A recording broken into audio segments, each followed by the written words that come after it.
Well, I did spend some time watching a movie called Limitless. And it was on Netflix streaming. If you've got Netflix streaming, you might want to look it up.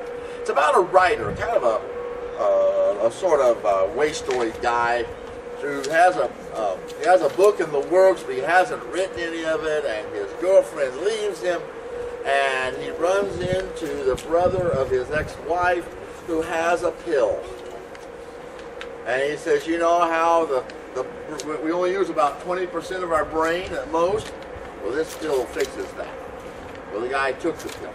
And all of a sudden, everything is bright. He can see, he can hear, he can remember everything he's ever known. He got set down to his computer, and the words just squirted out of his fingers onto the laptop. And he just became brilliant and could handle business issues and stock market things. Of course, there were a bunch of people trying to kill him, too, because they wanted the pill, too. It's a great movie, a fun ride, and a rather interesting ending, and I would suggest it for fun, but it has one problem. It assumes that we only use 10 to 20% of our brains. Now, we've known that for 100 years or more. No, we only use 100% or 10% of our brain. Maybe Einstein used 20%. But in fact, you know, if somebody has some problem in the brain, has a tumor or a stroke, it doesn't matter where it happens, something is hurt. Some memory is lost, some personality is changed. And in the last decade, we've been doing a lot of research using MRIs and CAT scans on people doing different tasks. And they found out that depends on what you're doing, you'll use a different part of your brain. So that within a 24-hour period, you have used nearly every ounce of that gray matter. If you think it's only 10%, you can take a pill to make it more, it's not going to work. You're not going to get smarter by using more brain, because you have no more brain to use. The way to get smarter is to listen to James and to seek a wisdom that changes lives and makes us right with God and gives us a good life. That kind of wisdom. There's a passage, I got to use my iPhone to read it. Passage that we just read is in the Message, and it's paraphrased this way. Do you want to be counted wise? To build a reputation for wisdom? Here's what you do. Live well. Live wisely. Live humbly. It's the way you live, not the way you talk, that counts. Mean-spirited ambition isn't wisdom. Boasting that you're wise isn't wisdom. Twisting the truth to make yourself sound wise isn't wisdom. It's the furthest thing from wisdom. It's animal cunning and devilish conniving. When you're trying to look better than others or to get the better of others, things fall apart, and soon everyone ends up at each other's throats. We know that's true. There it is. If you want to be wise, you want to be really smart, then you got to walk the walk. Talking the talk simply does not count. And James is calling upon a wisdom that's not of this world. It's the wisdom of God. And we know it's true deep inside, and yet we get confused. And we chase after the wisdom of this world. We like to look at people who seem to be pretty smart. We like to honor them and lift them up. Steve Jobs, for instance. I've got my iPhone here. Steve Jobs is called the latter-day Thomas Edison. Now, Edison, his first invention was patented in 1874. Steve Jobs' first invention, well, he didn't invent it, it was Steve Wozniak, but it came out in 1976, so 102 years later. There's kind of an echo going on here. Edison was known as the most prolific inventor of the early 1900s.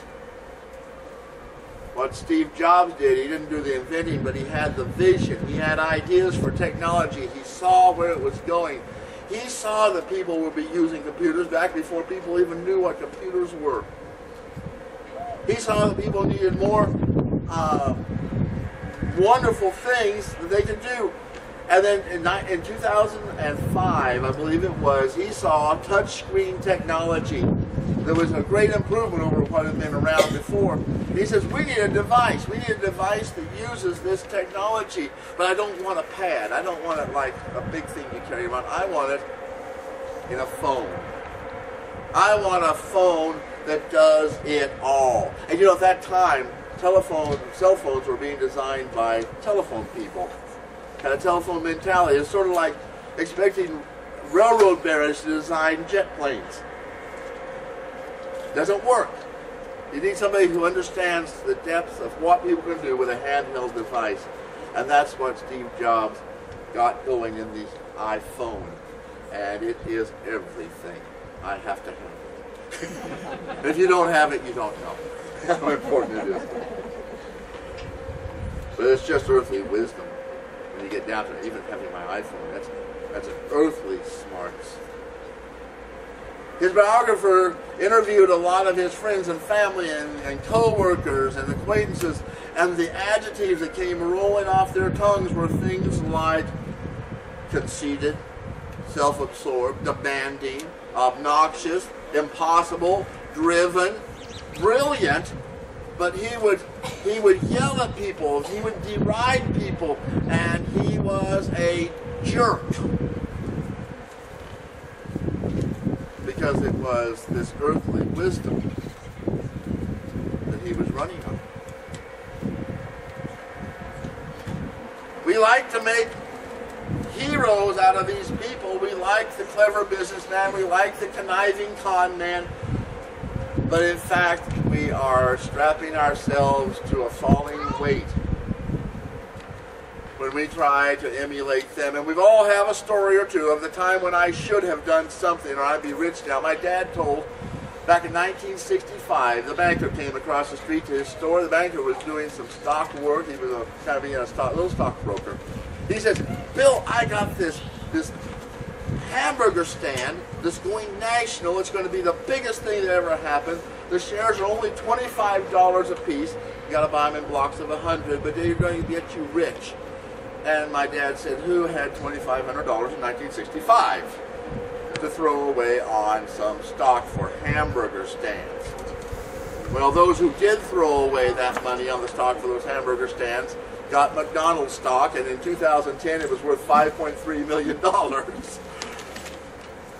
But that again is the wisdom of this world. And James is talking about another wisdom. And that anybody who's belonged or involved in more than one church knows that the wisdom of this world often is present in the midst of the church. We have our struggles, you know what I mean? And there's somebody who says, the church needs to be a business. Wrong. And then of course there's somebody else says, we have to ask Christ to get what we want for this church. Again, probably wrong. The church is not about winning. The church is not about numbers. The church is not about a good preacher, though it's good to have a good preacher. The church is about living together in relationship and changing the world by changing ourselves. Do we have any rock hounds? Anybody who's a rock collector? Anybody ever polished rocks? You put them all in a canister, in a tub, and it turns round and round and round. Or maybe some of those who are older remember getting a rock in your hubcap. Oh boy, get two in there, and they'll bang and clatter and smash and bash and make a lot of noise and not a little heat. That's what our lives are like. That's what our lives are like. We get married. Two people decide to get in the same hubcap together. And then they have children, maybe, and then there's more rocks in that hubcap. And they're banging around, and just to make it better, they go and join a church. Now you're in the whole tumbler.